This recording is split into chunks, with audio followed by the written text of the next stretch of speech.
Meus amigos, nos foi revelado o sexto dragão verdadeiro em Tensura. Sim, não é brincadeira, não é meme e nem nada do tipo. Realmente apareceu mais um dragão na obra, e não é esses dragões normais, esses seres inferiores que existem no mundo de Tensura. Estamos falando de um ser multidimensional, um verdadeiro dragão no sentido da palavra. Estamos falando de um dragão que rivaliza com o próprio Véu da Nava, e que talvez, uma pitada no ar aí, que ele venha do mesmo lugar que o Véu da Nava veio, ou seja, talvez eles sejam da mesma espécie. Um ser que chegou no caminho do Rimuru para se tornar o ser supremo da Light Novel. Estamos falando do sexto dragão verdadeiro do multiverso de Tensura, e hoje eu vou contar tudo para vocês que nós sabemos sobre ele até o momento. Não sabemos tanto, mas tudo que sabemos até o momento eu vou contar para vocês. Então deixa o like bolado, se inscreve no canal e agora bora pro vídeo. E apenas para deixar claro,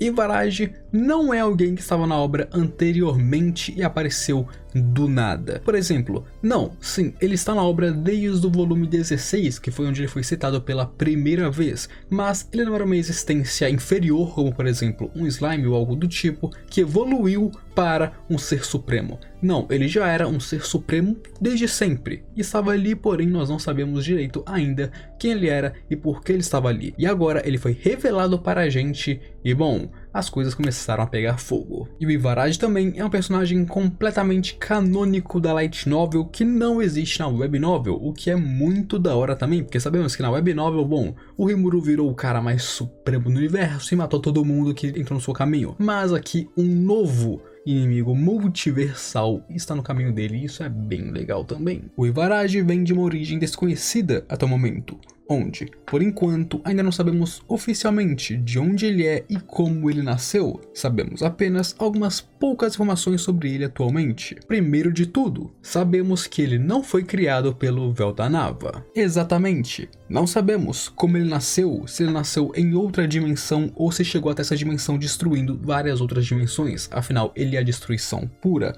Ou se ele nasceu nessa mesma dimensão, porém na borda dela, ou pelo menos no cantinho ali onde ninguém estava vendo. Não sabemos a sua origem até agora, porém é um fato que ele não foi criado pelo Véu da Nava, que criou todo o multiverso de Tensura. Ou seja, nesse caso, de onde ele vem? Essa é a maior questão central até o momento que nós não sabemos, porque o Véu da Nava também tem uma origem desconhecida. Ele não veio desse multiverso, porque ele o criou. Então, o Ivaraj, que não foi criado pelo Véu da Nava, de onde ele veio? Ele com certeza é da raça do Véu da Nava, eu tenho certeza disso. O seu título é Dragão Destruidor de Mundos, onde ele evoluiu durante o volume 19 para um deus da destruição, e assim se tornou um ser mais supremo do que ele já era anteriormente. E logo nós vemos que pelos títulos e pelo nome, ele também é uma existência de caos, uma existência que quer destruir tudo, uma existência que serve para o propósito da destruição. O Ivaraj é um dragão extremamente poderoso, que é capaz de destruir mundos e universos inteiros, embora ele pareça não ter uma consciência, sendo no caso controlado pelos seus instintos de destruição e destruindo tudo em seu caminho. Nesse caso, basicamente pega assim, um dragão fodidamente poderoso, o ser mais poderoso do universo, além do Véu da Nava que destrói universos, porém ele é uma ameba. Ele tem o cérebro de um bebê de 0 meses, ele não pensa, ele apenas destrói e quebra tudo. Ele não tem inteligência, pelo menos até o momento, vai que ele cria uma inteligência e fica muito poderoso. É mencionado na Light Novel que ele veio de outra dimensão, ou seja, logo ele não é dessa dimensão originalmente, como eu já falei anteriormente, onde, através da sua vasta destruição sem fim, ele começou a causar danos e estragos no mundo principal de Tensura, que é onde o universo se passa, no caso, o mundo onde o Rimuru vive, o universo onde o Rimuru vive e essas paradas, que também, por acaso, na época era onde o Véu da Nava vivia, porque sim, a primeira vez onde ele apareceu nessa dimensão foi quando o Véu da Nava ainda estava vivo e bem,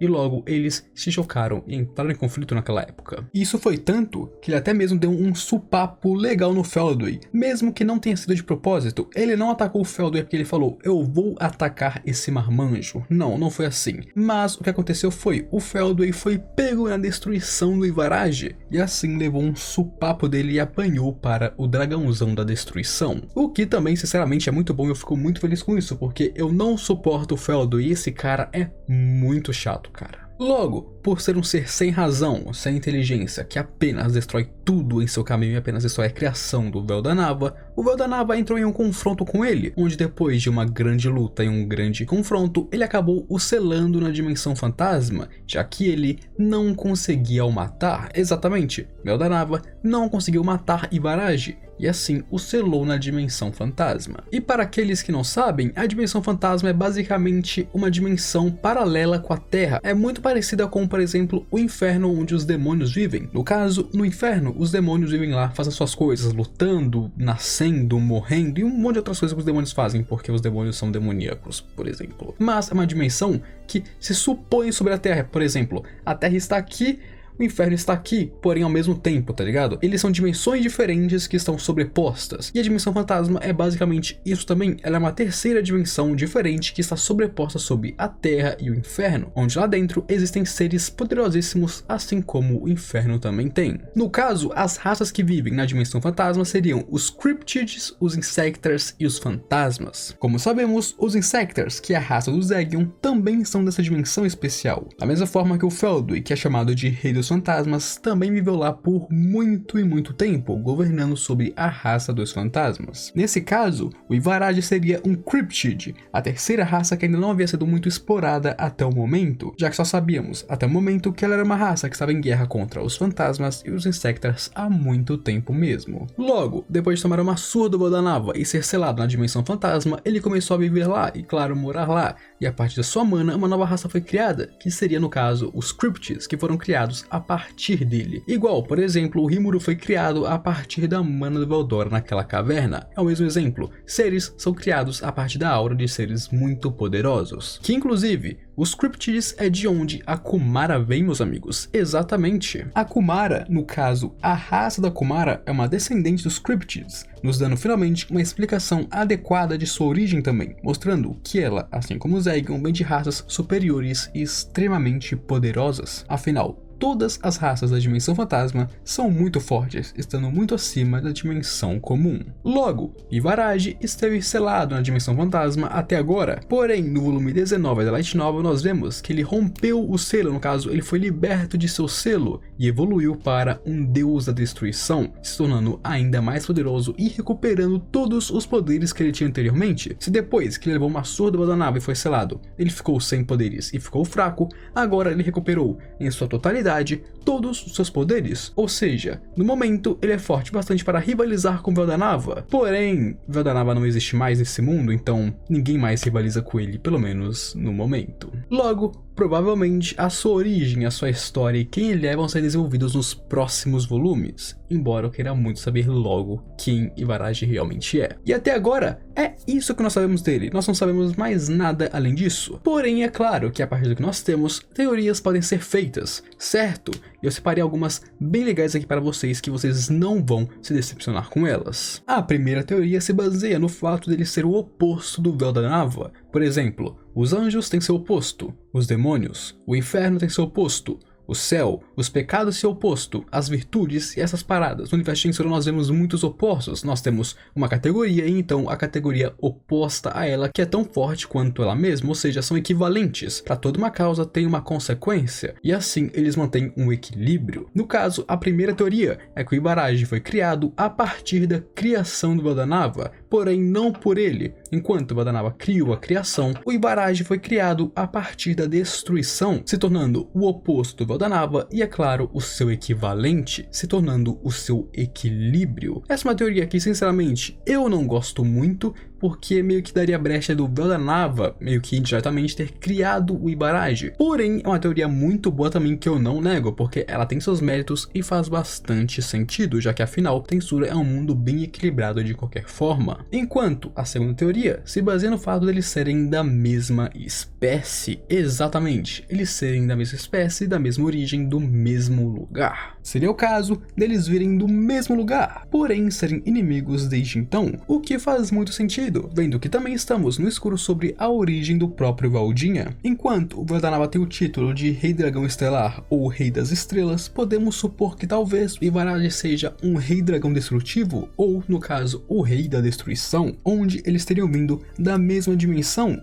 ou de dimensões rivais nesse caso. Porém, como Veldanava é onipotente e onisciente, Ivaraj não podia o atacar diretamente, e assim começou a destruir tudo o que ele criou depois que ele deixou de ser onipotente. Talvez, na verdade, ele e Veldanava venham do mesmo lugar, onde existam muitos outros dragões como eles, onde nesse lugar Veldanava estaria acima de todos os outros, como o mais poderoso de sua raça, como o mais poderoso de suas entidades, e assim ele atraiu a raiva do Ivaraj para si, tendo em vista que o passado de ambos é muito parecido e mal explicado, mas que ambos são dragões incrivelmente poderosos.